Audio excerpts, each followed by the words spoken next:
will be the easiest question all day. Okay. And that would be your name. Well, my name is Dorothy Laird. Laird. Laird. Laird. And is that your maiden name or married name? Married name. And your maiden name? Farrell. Ferrel. And where and when were you born? In Medical Lake, Washington, and in September 27th, 1918. 1918. I'm trying to do the math. You look very good for your age. Well, that's what they all say, but... You do, believe me. And I have interviewed a variety of ages, and you look at least 10 years younger than your age, at least 10 years younger. Well, thank you. That's always nice to hear, but I sometimes don't feel that much younger. Medical Lake over by Cheney. Yes, I only lived there a year, and then I moved to the West Coast in various places.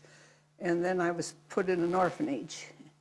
And I had a very interesting educational life, but it wasn't, as I look back, I thought it was okay. But I was in the orphanage for a year, and then they can't keep you there any longer, or they could adopt you out. So my mother had 6 of us, and I was next to the youngest. And we were also homely, you know, straight hair, freckle face, and skinny, and nobody would adopt us.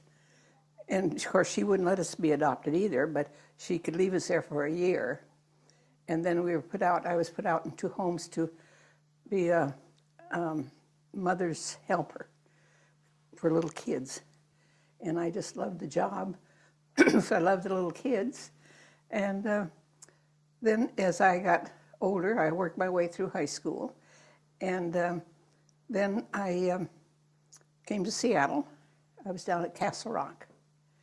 I came to Seattle and went to work for the Show and Fill Furniture Company in their home as an aide.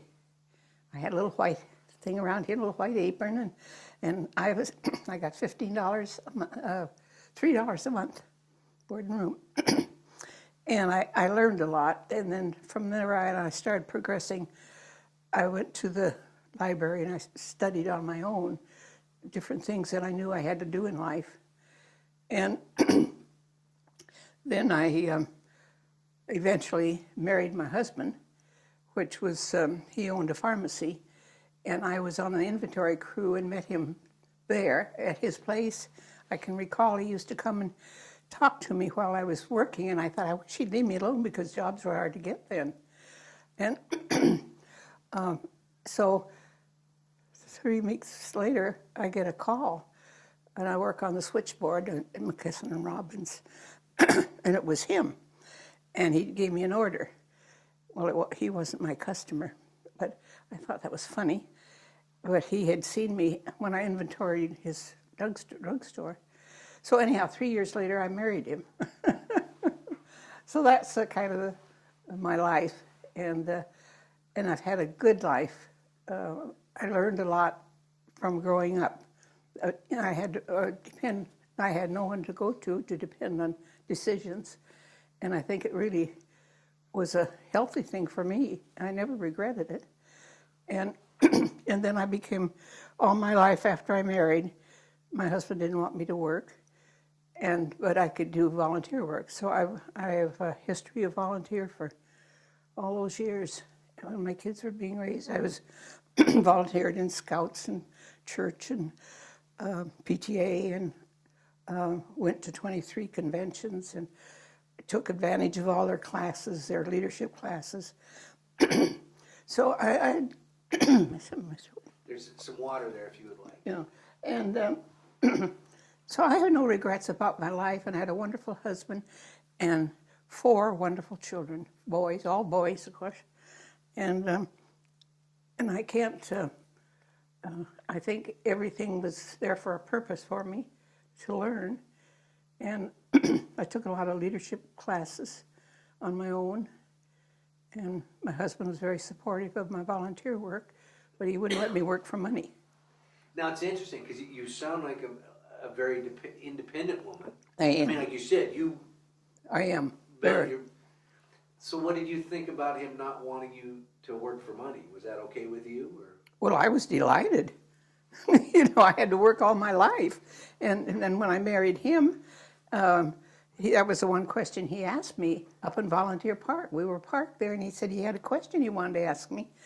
And would I not work outside the home? And boy, I thought, oh, well, you don't know what that means to me.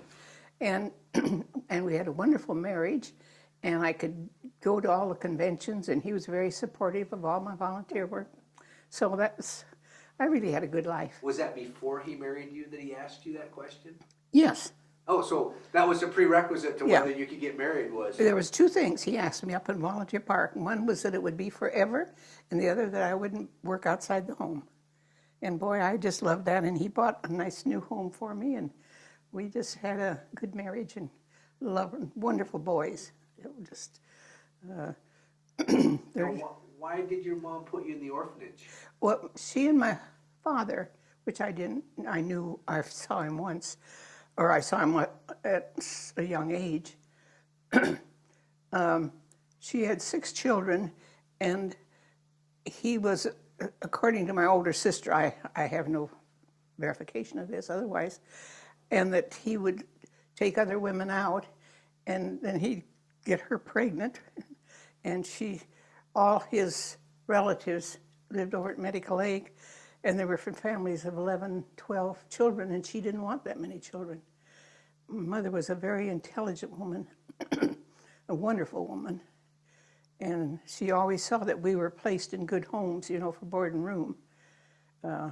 Never had any problems with molestation or any of that. She saw to it that we had good homes. So, anyhow, I think it did me a lot of good because I had to be independent. Sometimes I think I am too much so now. No, never too independent. Do you remember where you were when Pearl Harbor happened?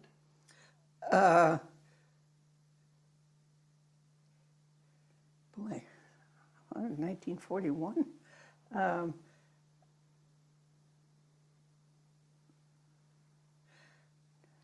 Which is all right. I mean, it's... No, I'm trying to think. When I found out about it, I remember I was working at Cress's 10-cent store, and that's where I learned about it. And my sister came down, and she said I was getting $15 a week at the dime store. And she said, oh, sis, she said, go down to Boeing's. They're paying $27.50 a week. And so I went down. I took the next day off, and I applied, and they said, when can you come to work? Of course, women were being hired then, you know. The only thing is that they didn't hire women supervisors. They had to be men, you know. Women weren't smart enough for that. So,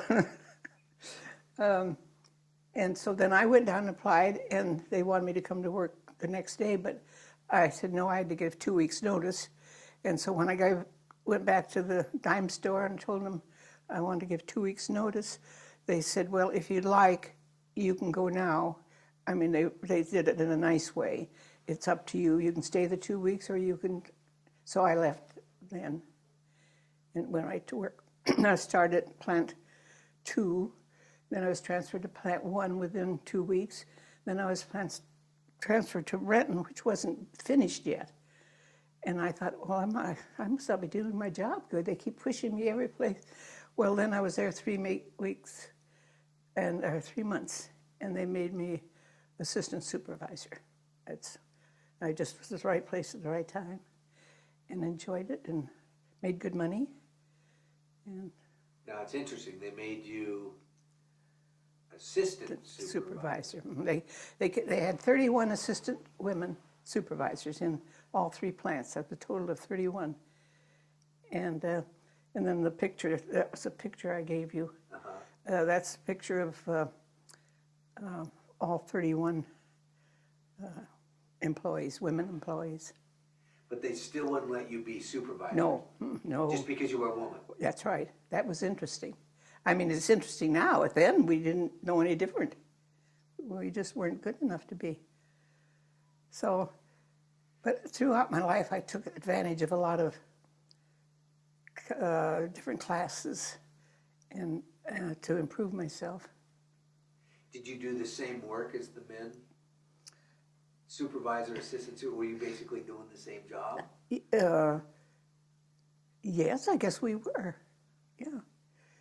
Because I know that we had files, blueprint files, out on the tarmac, what you call it, tarmac? And there was one away out there, and then we had, at every shop had a file of blueprints. And my responsibility was to see that the deviations were stapled onto all the new prints. And of course, there's, I don't know, 1,000 a day had come through for the whole plant. And that was when I was finally transferred over to Renton here. And so I started out putting on the deviations, stapling, going to different files throughout the whole plant, clear out the end of the airport. And of course, some was confidential, which, because I was in supervision, I could take care of those. But they were very, you had to watch some of those. I didn't realize it at the time but as I look back, there's some of those blueprints they didn't want the enemies to get a hold of. So that's why they were confidential. And it was interesting. So that's interesting that at the time, all you knew were that they were confidential, but you didn't put two and two together and say, oh yeah, they're confidential because proprietary. No, that wasn't, I didn't even think of that. Which models did you work on, the planes? What's the picture? That one was B-17. What was that picture? I can't really see. I get them on B-17. So you worked on some of the early ones. The early bombers. Yeah. Now, were there many women there, just in general, when you came to work, or were you one of the very? No, I was one of the very first women that came to work there. I would say, well, there were 31 of us. Now that's a big.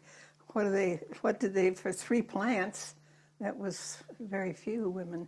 But then they always had the men. They would get deferred from the war, or they were 4Fs, and could take the job. But they always made sure the man was over us. There was a man over us. How did the men treat you?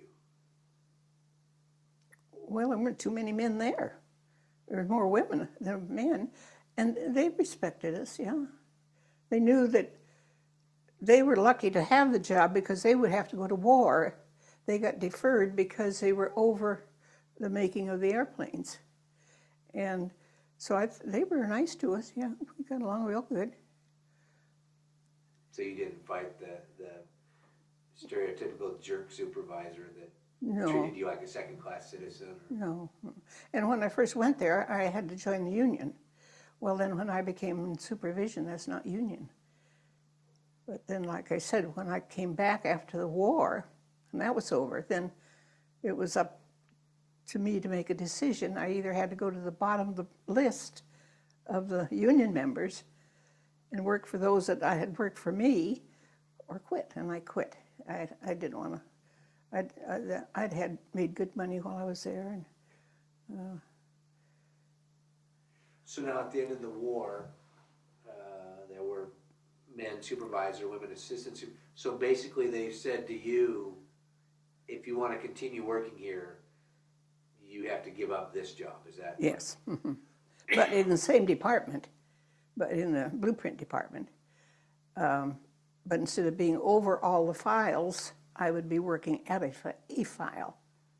I'd be assigned a file to issue out the blueprints when the men came, the workmen or women came, whatever blueprint they needed for whatever part they were working on. Now, what happened to the supervisors, the male supervisors, at the end of the war? Well, I think they stayed up there because it was just the women that had to back down. No, the men stayed in their positions. Yes. They wouldn't get by with it now, would they? So basically they said, to a certain extent, thank you very much. Yeah. Either go to the bottom or go back home and be a housewife. That's right. Yeah. Which I take it you wouldn't take too kindly to that. I mean, you're pretty strong, smart, intelligent. You worked your way up. You did a hard work. So you decided Yeah. that was enough. Mm-hmm. Yeah. Now, did you meet your husband during the war or after the war? Just after the war. Just after the war. Yeah. So you were single while you were working at Boeing? Yes. Yes. And then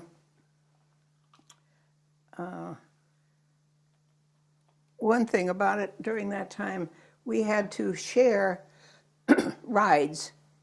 You know, there were always, you wouldn't dare take a car out. I didn't have a car, but I rode with someone. And there were always 6 of us in the car. And because of gasoline rationing, you know, you ration. In fact, I brought my rations with me. And you had stamps. Hi, Mike.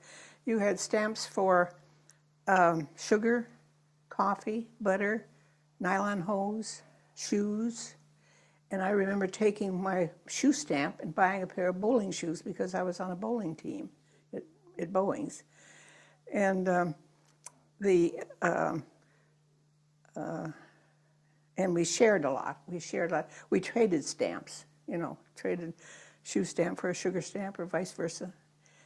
And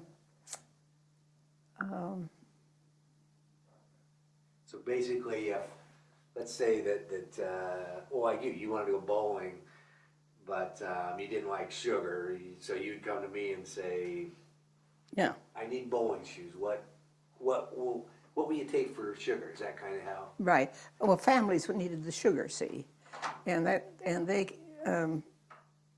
they would give a shoe stamp for a sugar stamp, yeah.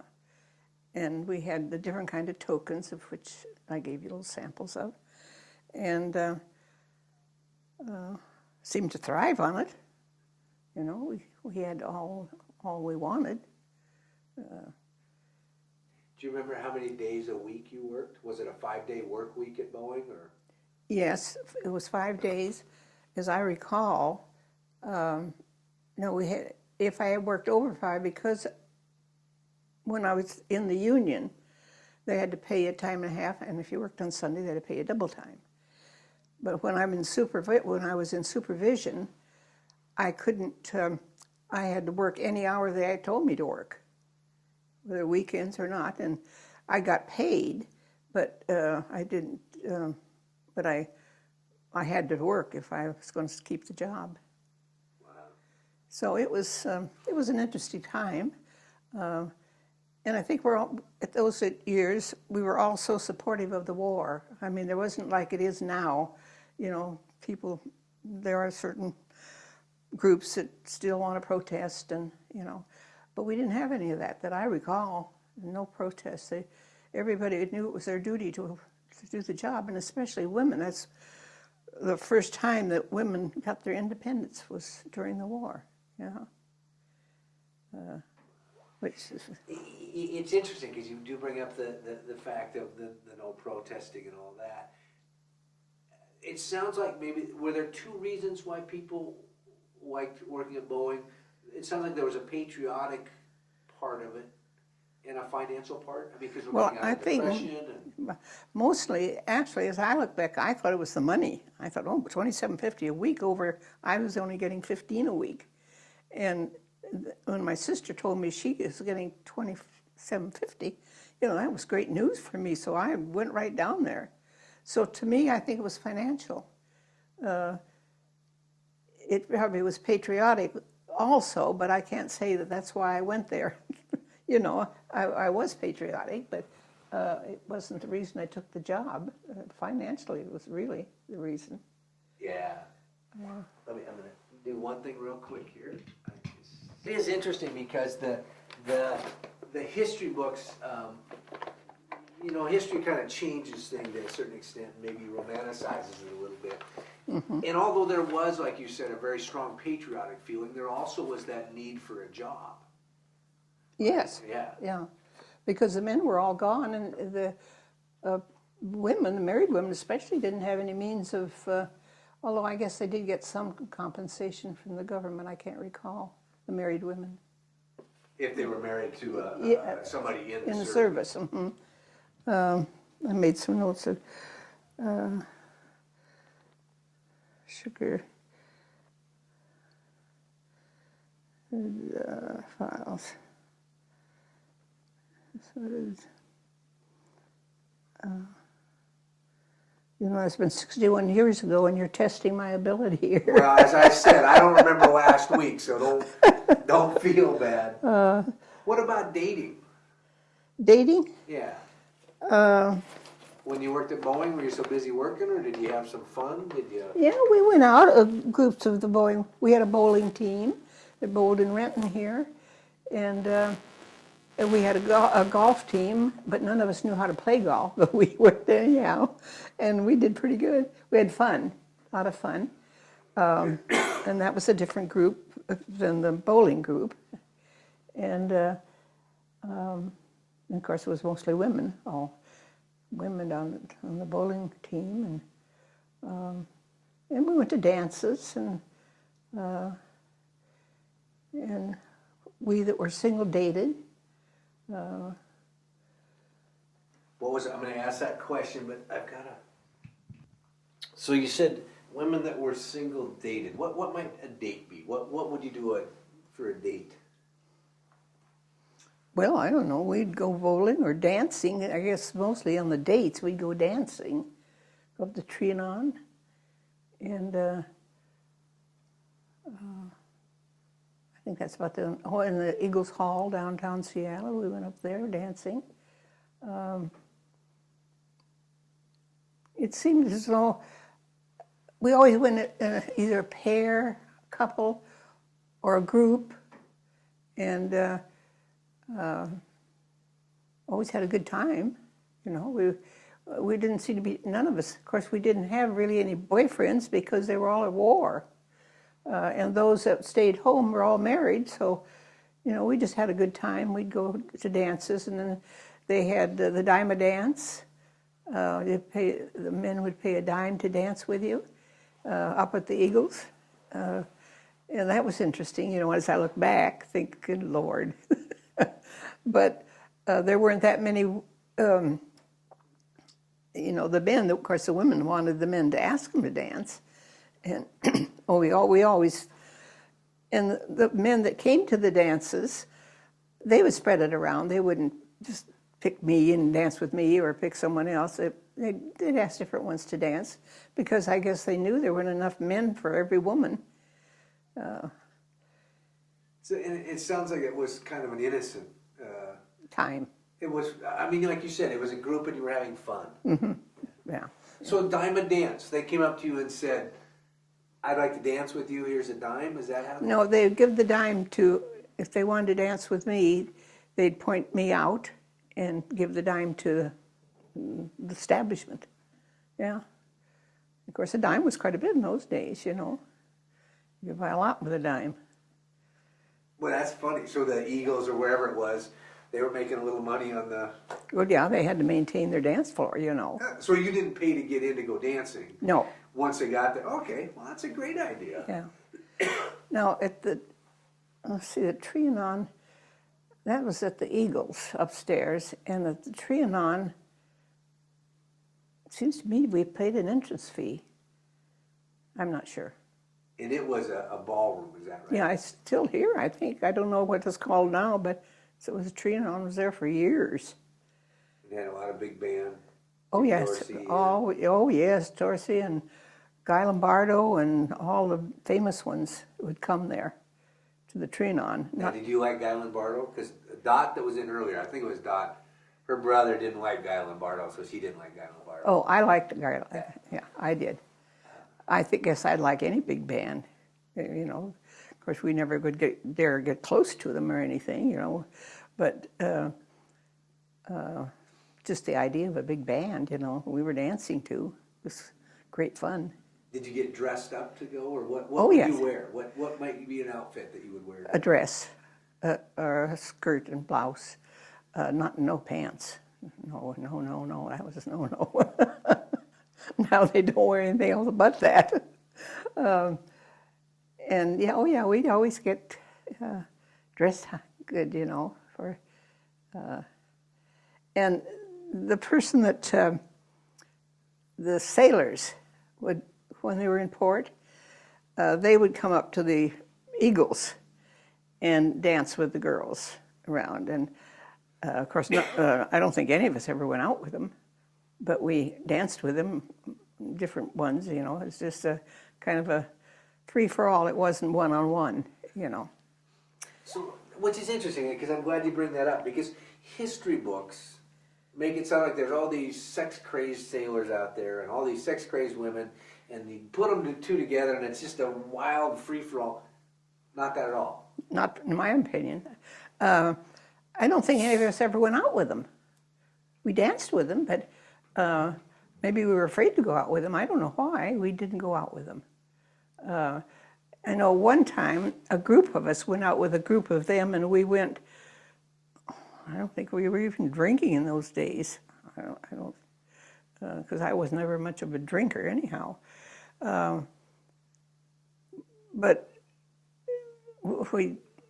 a group of us would go maybe to a dance hall, and then a group of the sailors, mostly sailors, would, when they were in port, you know, or one of us would hear that the sailors are going to be in port, let's go down to Trianon, you know. So we'd meet together, a bunch of us, and just have a good time. And as I recall, they tried to get us to go outside with them, you know. Naturally they would. But none of us ever did. I didn't, and I'm sure the ones I was associated with didn't. But we always had a good time. I think the dancing was, for me anyhow, was one of the fun things.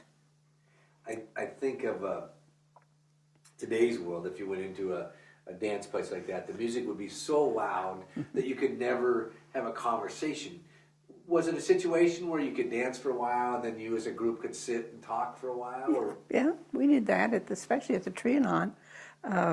We'd dance, and of course, like I say, we always had those big bands, and that was quite a treat. And most of the women that went out, including me, liked to dance, and expected someone to ask me to dance. We all just expected it. We didn't. Nobody ever sat on the bench for any length of time, you know. So you would dance with a number of people throughout Yes. the night? Mm-hmm. Yeah. And what type of dancing were you doing?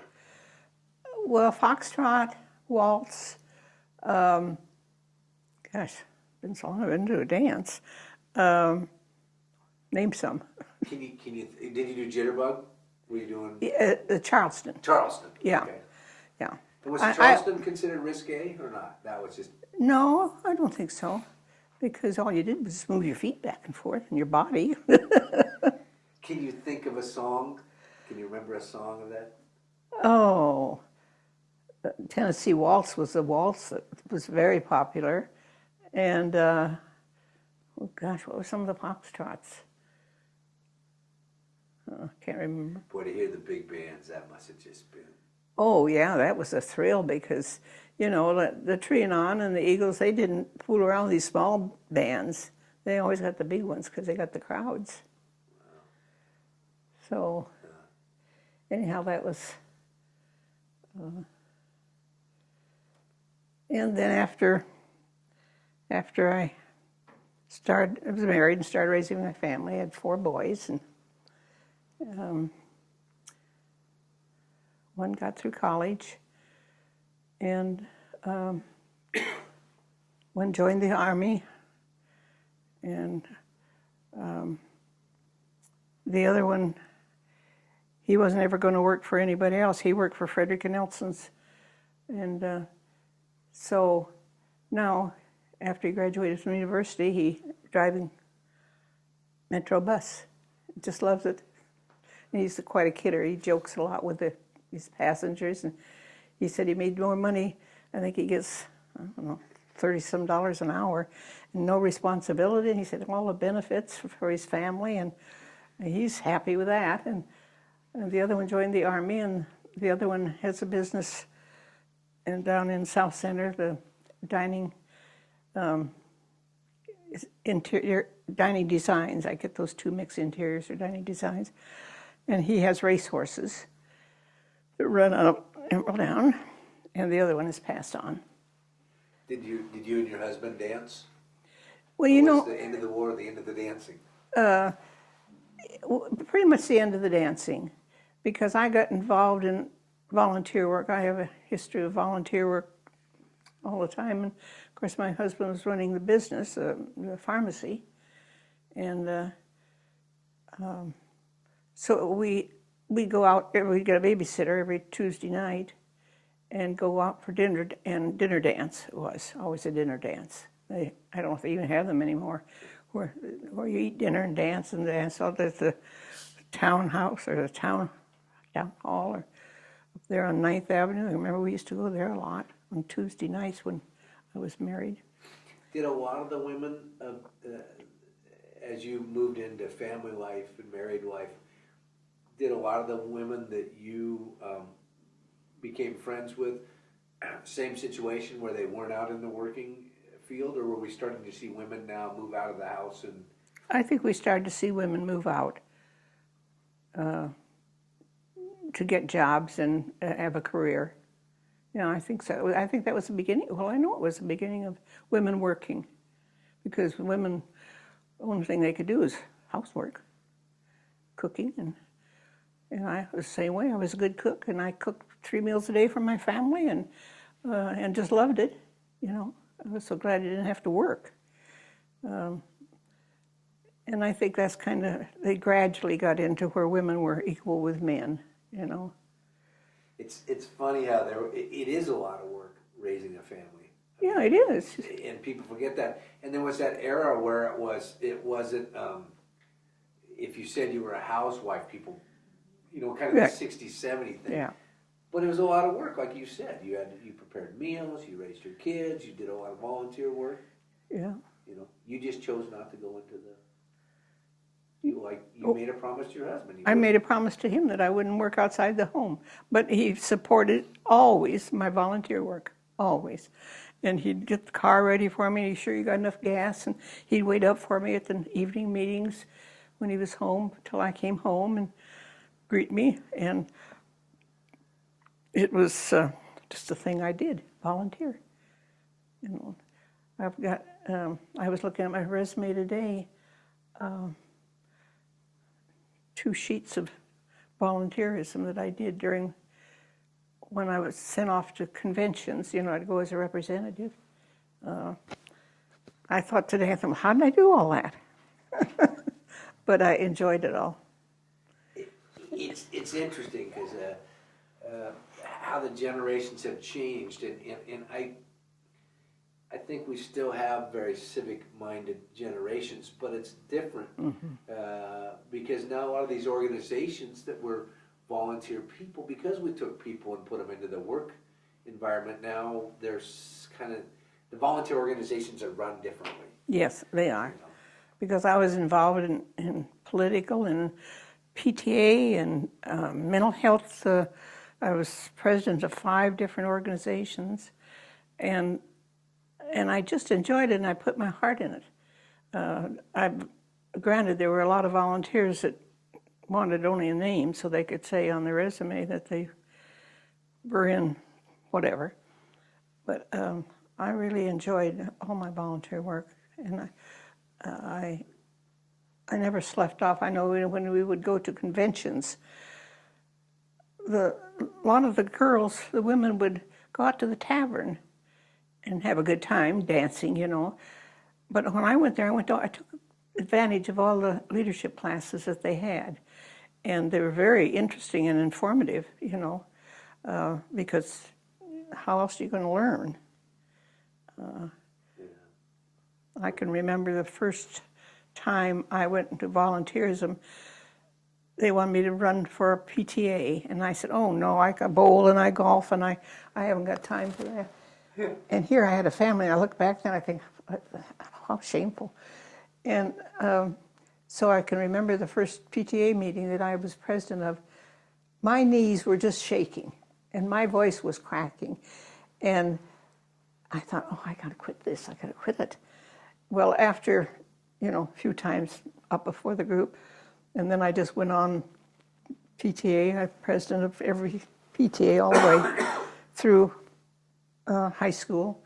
And then I went into the formed a mental health league because we didn't have any mental health what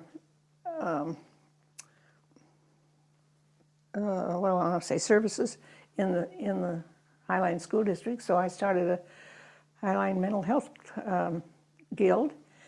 And then when I got that done, I started a pharmaceutical auxiliary, King County. I was president of that. And it just went on and on. But each one, I learned so much. Amazing what you can learn in those leadership classes. I've forgotten a lot of it, now that because I'm not active. Do you think, it sounds like there were two things in your life. One, growing up the way you did gave you a lot of self-assurance and independence. Do you think that working at Boeing for that time helped you as you moved out into this world of development? Because when you say volunteer, you were working. You just weren't getting paid. That's right. I mean, the things that you were doing were very serious things. Did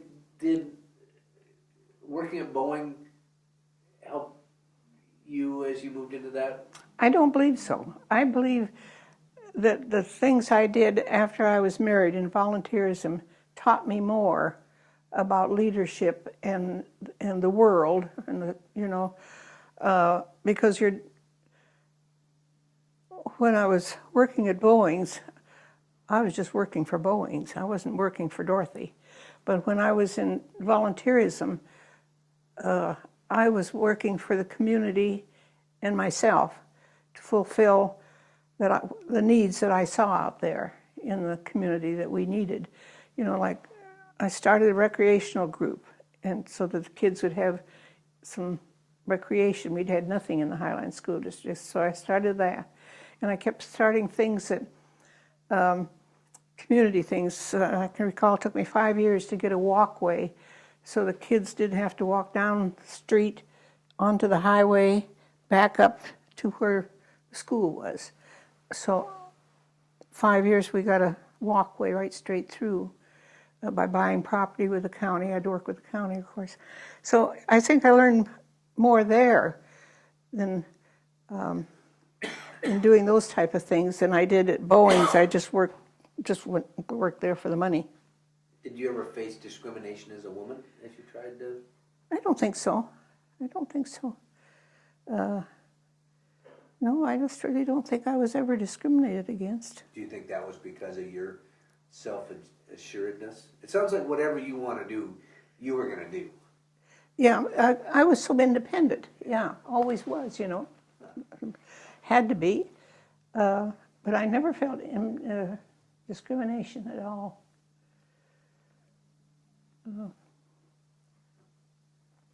Sounds like you had a lot of fun. I had a good life. I don't regret. I think everything that people say, oh, you poor kid, I don't think that. I don't think that way. I think every hardship, supposedly it would be a hardship for some people, that I did taught me something.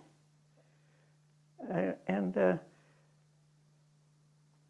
I think in my family, my brother was 2 years older than me, and I think of that too.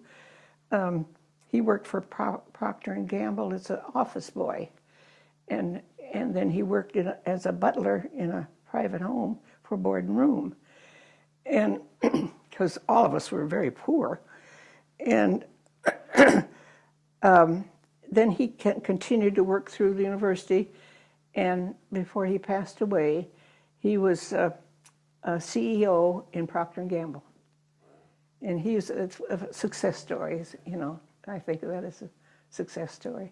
Well, you're quite a success story. I mean, and like you said, you don't look at it as hardship. You said hardships that some people would look at it. And I agree with you. I think that certain things like that make you stronger. I think everything happens when it's supposed to happen. Yeah. But to hear you describe, if I remember right, you said at one time when you were orphanage, you went out to a house where you were doing something like cleaning, and you had a little apron that you wore, a little outfit. Yeah. And to even think of that today, to imagine that, it's yeah, I think of the Schoenfeld family that I worked for here, lived in Lake Washington there, and then there was the jewelry family, Myers Jewelry, and I worked for them, and they had a Chinese boy, and I taught him English, in the evenings. He was a houseboy, and all those little things made my life successful.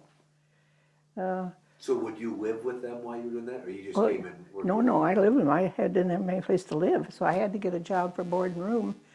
And all I actually knew was housework and cooking, and I was a good cook.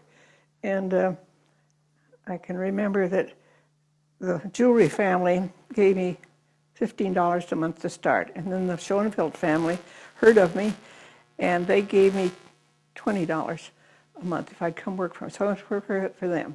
And then the jewelry family hired me back for $10 more until I was making pretty good money at that time. You know, that was a lot of money for board and room, and that taught me a lot of responsibility. You know, they had a nursemaid, and I was the cook, and they had the houseboy and the gardener. You know, they had the whole works, and that part of my life, I learned how the very well-to-do people live, you know, because I was part of it. I had my job to do, and the houseboy had his, and you never appeared in front of them in their living room when they were there, and if, you know, unless you were called for it, they'd press a button if they wanted you. And so that was a part of my life that taught me a lot. Wow. So I have no regrets of, and then of course, the latter part of when I had my children, then I became involved in things that pertain to them, like, you know, Boy Scouts and anything, lessons, music lessons, and all those things. I always said in one of my resumes that I think my children taught me more than I taught them, because I had to learn everything, and it wasn't any one of them that. No two of them wanted music. No two of them wanted skiing. No two of them wanted tennis. Each one was so different. And through that, I learned about those things, you know. So yeah, I have had a good life. And especially in retirement, my husband, you know, saw that I had a beautiful home out on Lake Sawyer. We built ourselves. And then after 5 years, he passed away. And that's when I lived there 3 years by myself, and it just was too much for me. And although it was all new, you know, these things still have to be maintained, landscaping. And that's when I started thinking about coming here. And I looked at all the retirement homes, and this was the one I selected. Yeah. That's very nice. And so in retirement, I've just been very fortunate to be here. Yeah. So my life has been very different, but it's been a wonderful life. So. Thank you very much for sharing with us. Well, I hope it does somebody some good. I don't know. It does.